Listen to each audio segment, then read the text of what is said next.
This is the process of bacterial transformation, whereas this is insulin. While they may seem completely unrelated at first, we must travel back in time to 1928 to see how they are connected. In Frederick Griffith's lab in 1928, the Griffith experiment described the process of bacterial transformation through the mouse, which we celebrate today.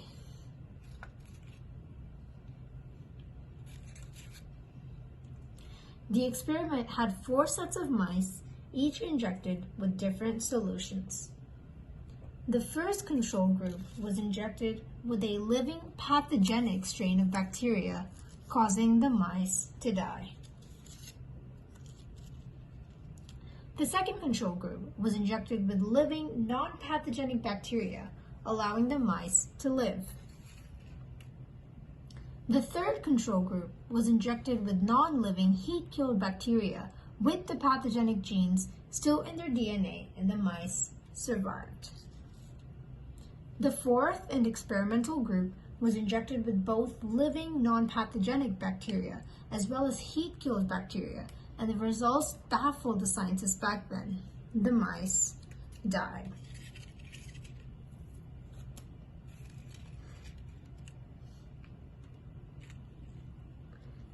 Frederick Griffith then inferred that the pneumonical bacteria, which were naturally competent, meaning they actively pulled out DNA fragments from their surroundings, had absorbed the pathogenic genes from their surroundings and transformed to be pathogenic. This process was known as bacterial transformation. In the same decade, Frederick Banting and John McLeod had received the Nobel Prize for their amazing discovery of insulin. Unfortunately, in decades to follow, techniques for extracting insulin relied solely on cattle glands, so much that glands from approximately 25,000 animals were used to treat just 750 patients a year. However, these techniques were expensive, inefficient, and unethical. The fact that these techniques were being used when chronic or type 1 diabetes was most prominent made it even worse. At a cellular level, insulin binds to insulin receptors, opening up glucose channels and allowing glucose molecules to freely enter the cell.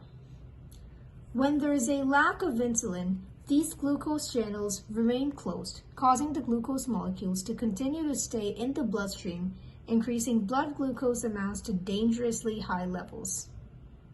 It wasn't until 1978 that scientists developed a method to produce biosynthetic insulin for humans through a method based mainly on bacterial transformation.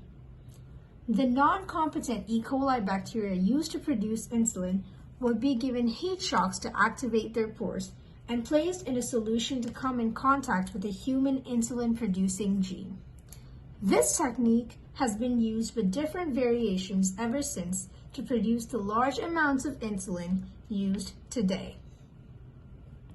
My grandpa, a diabetic patient who worked in the railways in the 70s and 80s, still likes to talk to me about numerous incidents where his colleagues would converse with him during their tea time breaks about how overjoyed they were because of the discovery of this new insulin method and how much it helped their close family.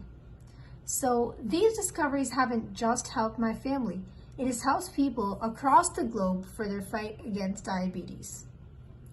Apart from thanking the amazing mice and researchers involved in these experiments, it is imperative that we put ourselves in their shoes and continue to raise the bar in terms of lab animal treatment, and also thank the researchers who put in years of work to create novel technologies for the greater human good.